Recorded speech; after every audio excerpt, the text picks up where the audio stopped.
Friends, सुबह कब बज रहे हैं 4:35 हो रहा है इस समय और मैं नहा के आ गई हूँ। और आज एकादशी है ना, तो आज जो भी करना है दान वगैरह के एकादशी का, वो 6 बजे तक कर देना है। इसलिए आज बहुत ही जल्दी उठ गई थी, तो सारा काम कर लिया है, नहा के आ गई हूँ। इतनी ज़्यादा गर्मी है कि मतलब सुबह शाम दोपहर कुछ भी पता नहीं चल रहा है। अभी सामने देखिए खिड़की पे कूलर चल रहा है, लेकिन बिल्कुल भी गर्मी का बिल्कुल कम नहीं हो रहा है, इतनी ज़्यादा गर्मी पड़ रही है। लेकिन चलिए कोई नहीं। और यहाँ पे अब आ गई हूँ फटाफट से पूजा कर, क्योंकि आज जो है बहुत जल्दी है, क्योंकि 6 बजे तक जो दान करना है, दान करने वाला जो चीज़ें हैं उसे निकाल देना, कर देना है। उसके बाद लेके दे आना है पंडित जी के घर पे। तो ये सारी चीज़ें करने में ना बहुत ज़्यादा समय लगता है, और सारी तैयारियां मैं ही करती हूँ। और अम्मा और ये तो सिर्फ नहा के आके रेडी होके मांगेंगे कि लाओ दान के लिए चीज़ें जो भी रखा है। तो सारी चीज़ों को खुद को करना होता है ना, तो एक तो पूजा करना होता है, सारी चीज़ों को दे। वैसे रात को ही सब रख लिया था, लेकिन अब जो चीज़ें ताज़े ताज़े हमें ठाकुर जी के भोग के लिए करना, वो तो सारी चीज़ें करने ही करने हैं। लेकिन अभी मैं भोग के लिए कुछ बना नहीं पाई थी ना, तो मैंने कहा चलो अच्छा यहाँ पे खरबूजे का और आम वगैरह है, तो इसका भोग लगा देती हूँ। जो है बाकी जो भोग है ना, वो मैं बाद में बना के लगा दूँगी, क्योंकि सुबह इतने जल्दी है सारी चीज़ें हो रहे हैं। और एक तो आज मंगलवार है, एकादशी है, दोनों चीज़ें हैं, तो डबल डबल पूजा हो गए। हनुमान जी का भी पूजा करना अलग से, और भगवान विष्णु जी का भी पूजा करना अलग से। और ये सारी तैयारियां हो रही, जब मैंने सारी चीज़ें रख दिया था, लेकिन जो ये होता है बाँस का पंखा होता है, और इसी के ऊपर जो भी अपनी चीज़ें दान करने, जैसे केला है, सेब है, और आजकल तो खरबूजा का और तरबूज का सीजन है, तो ये सारी चीज़ें। एक लोटा है जो सामने रखा हुआ है, थोड़ा कैमरा ऊंचे पड़ गया था और मैं बैठी तो ध्यान नहीं गया मेरा कैमरे पे। और ये गमछा है, मैं हस्बैंड से बोली थी कि ऑरेंज कलर का, जिसे पीला विष्णु भगवान को बहुत पसंद होता है, मैं हमेशा पीला लाती हूँ। लेकिन ये मतलब इनका फ़ोन ख़राब हो गया, ये हमसे फ़ोन करके पूछ नहीं पाए थे, इनका जो सिम है ना वो ख़राब हो गया था, तो बात ही नहीं हुई। और ये वाइट वाइट सा गमछा लेके आ गए भगवान विष्णु जी के लिए। लेकिन चलो कोई नहीं, देर आए दुरुस्त आए, कम से कम आ गया। थोड़ा सा हल्दी लगा के हमने कर दिया था, उसके बाद ये सारी चीज़ें निकाल दिया था। फिर पूजा करा, पाठ करी और हवन करी। अभी समय बजने वाले हैं 6:10 हो रहे हैं, मतलब इसे 6:20 उस तक हमें कंप्लीट कर देना। तो जल्दी जल्दी से आरती कर रही हूँ। तो आज करनी है 3 आरती। जैसे गणेश जी का तो मैं हमेशा बताती हूँ, कंटिन्यू करती हूँ, और प्लस अब हनुमान जी का भी करना है, क्योंकि मंगलवार है और एकादशी है, तो विष्णु भगवान का भी आरती करनी ही है। तो मन में बसा के तेरी मूर्ति, जो विष्णु भगवान की आरती, वो कर देती हूँ। छोटी है नहीं, ओम जय जगदीश तो थोड़ा लंबा पड़ता है।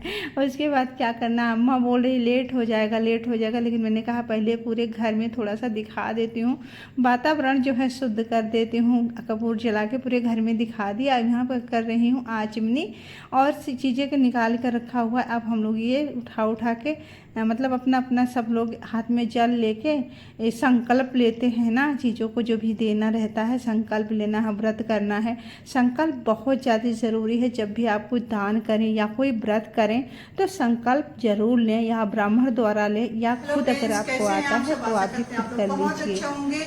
और एकादशी का ढेर सारी शुभकामनाएं आप सभी को। और आज है एकादशी, निर्जला एकादशी, और मतलब सुबह से इतनी ज़्यादा गर्मी है ना कि क्या बताऊं, बहुत ही भयंकर गर्मी। हमारे यहाँ 18 की मीठा से खीर बना लेते हैं, जिसमें हम ठाकुर जी को भोग भी लगा देंगे। मतलब 2 काम हो जाएगा, ठीक है, हमें प्रसाद भी मिल जाएगा और ठाकुर जी का भोग भी लग जाएगा। तो बना लेते हैं फटाफट से मखाने की और साबूदाना। तो जैसा मैंने कहा कि बाद में मैं भोग लगा दूंगी, मतलब बना करके खीर वगैरह का।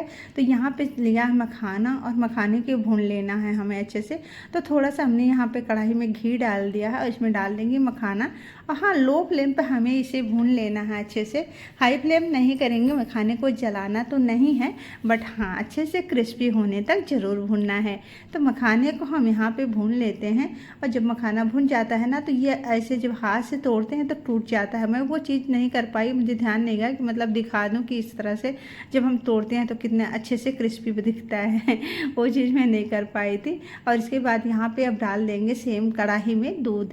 तो 1 किलो जितना मतलब 1 लीटर जितना दूध हमने यहाँ पे ऐड कर दिया है कढ़ाई में। अब इतना दूध तो लग ही जाएगा इतने मखाना में। ये मखाना जो है 25 से 30 ग्राम लगभग है, ज़्यादा मखाना नहीं। मखाना हल्का होता है तो ज़्यादा ही आ जाता है। तो यहाँ पे आधे मखाने को हमने रख दिया है साइड में, आधे को हमने जो छोटे टुकड़ों में क्रश कर लेना है। अगर हाथ से हो रहा है तो ठीक है, नहीं कुछ हैवी बर्तन से इसे दबाते हुए कर दो। इसे गिलास से मैंने कर रही हूँ मैं। और अगर गिलास से भी नहीं हो रहा है ना तो इसे एक बार मिक्सर जार में डाल के चला दीजिए, बस ये थोड़ा दरदरा सा पीस जाता है तो काम हो जाएगा। ठीक है, इसे हमने पीस लिया है। अब हम कढ़ाई में दूध में डाल लेंगे चीनी। तो आधा कप का आधा चीनी हम ऐड करें। चम्मच से कहूँ तो ये 2 से 3 चम्मच चीनी होगा। थोड़ा इलायची पाउडर ऐड कर दे रहे हैं। और हाँ, अगर मीठा आप ज़्यादा खाते हो तो आप आधा कप चीनी डाल सकते हो। ठीक है, और यहाँ पे जो हमने डाल दिया था, जो मखाने जो क्रश करके रखे थे इसे भी डाल देती हूँ। और जो मखाना साबुत रखा वो भी साथ में ही डाल देंगे, क्योंकि जब मखाने को हम डाल देंगे ना तो अच्छे से ये पक जाएंगे और बिल्कुल सॉफ्ट हो जाते हैं, बड़े टेस्टी लगते हैं। तो लगभग खीर हो चुका है। और यहाँ पे जैसे होता है ना कई चीज़ें, इसको साइड में रखेंगे। अब इसमें हम एक चीज़ और ऐड करने वाले हैं, जो है साबूदाना। साबूदाना इसके साथ बहुत अच्छा लगता है। और खाली साबूदाना बनाओ ना तो मेरे यहाँ कोई नहीं खाता। और आज तो ठाकुर जी के भोग में था तो मैंने कहा थोड़ा सा मैं अलग तरीके से ही आज बनाऊँगी। तो मैंने यहाँ पे देखिए मखाने को रख देंगे साइड में, दूध और मखाना जो पका रखा है।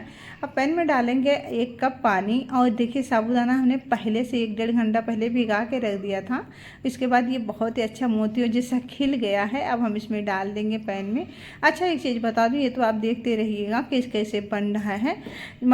साबूदाना जब भी बनाइएगा तो ये इससे क्या करिए कि अच्छे से इसे 3-4 बार वॉश करिएगा, क्योंकि साबूदाना में जब तक बहुत ज़्यादा इसमें पॉलिश होते हैं, जब तक वो पॉलिश ना निकल जाए ना तब तक इसे धुलते रहिए। जब पानी साफ़ हो जाए तब साबूदाना को थोड़ी सी पानी डाल के भिगा के छोड़ दीजिएगा। ठीक है, और साइड में थोड़ा थोड़ा मैं काम भी कर रही थी ज़्यादा नहीं कर रही थी, गला थोड़ा ख़राब हो रहा है सुबह जल्दी उठने की वजह से। ठीक है, और यहाँ पे देखिए हमारा जो साबूदाना था वो भी पक गया है लगभग। तब भोग लगाते हैं। गरम गरम थोड़ा अच्छा नहीं लगता है ना, तो फिर ठंडा हो जाए फिर सारा खीर निकाल के और ठाकुर जी को। तो जैसा मैंने कहा कि गरम गरम से नहीं, किसी को भी बहुत ज़्यादा गरम गरम से कुछ भी अर्पित नहीं करना चाहिए। खैर मैं तो भगवान जी के लिए कर रही हूँ, तो थोड़ा सा ठंडा होने पे थोड़ा सा ड्राई फ्रूट वगैरह डाल के इस तरह से मैं भगवान जी को अर्पित करूँगी। तो मुझे भी बहुत ये सारी चीज़ें करने में ना मुझे बहुत अच्छा लगता है। जल्दी उठना पड़ता है, काम तो करना पड़ता है फ्रेंड्स, बिना कुछ किए थोड़ी ना ये सारी चीज़ें हो जाते हैं। तो मेहनत तो लगता है, साथ साथ वीडियो बना के जब करती हूँ तो 1 घंटे का काम 2 घंटे लग जाते हैं। कैमरा इधर से उधर करो, मतलब लग जाते हैं चीज़ें, समय लगता है। अब ये ठंडा हो गया है, तब हम ठाकुर जी को भोग लगा देंगे। और भोग लगाने के बाद बस क्या करना है, पर्दा लगा देंगे थोड़ी देर के लिए। तो ठाकुर जी को भोग लगा दिया। अब थोड़ी देर के लिए मैं पर्दा लगा दूंगी। और क्या कहती हूँ, वही चीज़ हमेशा जो बोलती हूँ कि आइए प्रभु, जो आपके लिए लाए हैं स्वीकार कीजिए। और आज मतलब जो चीज़ें बनाए रहती हूँ ना उसका नाम बता देती हूँ कि प्रभु बताइएगा कि कैसा बना है। तो पर्दा लगा दिया है। अब आ गई हूँ किचन में, क्योंकि जब भी कुछ बनाती हूँ ना इतने ज़्यादा बर्तन हो जाते हैं, ये सारे धुलने भी तो पड़ते हैं। तो चलिए बर्तन धुल लेते हैं, तब तक ठाकुर जी जो है अपना भोग लगा लेंगे, फिर हम लोग प्रसाद ले लेंगे। बस यही रहता है कि मतलब मेरा तो मतलब कंटिन्यू यही रहता है। कहते हैं ना, जब भी कुछ बनाओ या फिर आप मार्केट से कुछ फल फ्रूट लेके आते हो, कुछ मीठा लेके आते हो ना, तो भगवान के सामने उसे ज़रूर अर्पित कर देना चाहिए। कि मतलब ये होता है ना, ये प्रसाद के रूप में हो जाता, तो उसमें स्वाद भी बढ़ जाता है और उसमें बहुत सारी एनर्जी भी आ जाती हैं। तो मेरी तो आदत है, जब भी कुछ आएगा ना तो मैं ठाकुर जी को बिना अर्पित किए इधर उधर बिल्कुल भी नहीं करती हूँ। तो अब ठाकुर जी भोग लगा लिए हैं, मैं पर्दा हटाऊँगी। और जब भी पर्दा हटाओ तो ताली लगा के हटाओ, ताकि भगवान जी भी अपने मतलब लगे कि हाँ कोई आ रहा है तो अब मैं प्रसाद लाऊंगी और सबको प्रसाद ग्रहण करवा दूंगी। और इसके बाद बहुत सारे काम है जो फ्रेंड्स हमें करना है। कहते हैं एकादशी के दिन सोना नहीं चाहिए, तो मैं एकादशी के दिन बहुत सारे काम फैला के रखती हूँ, जो वो काम करती हूँ और सोती नहीं हूँ।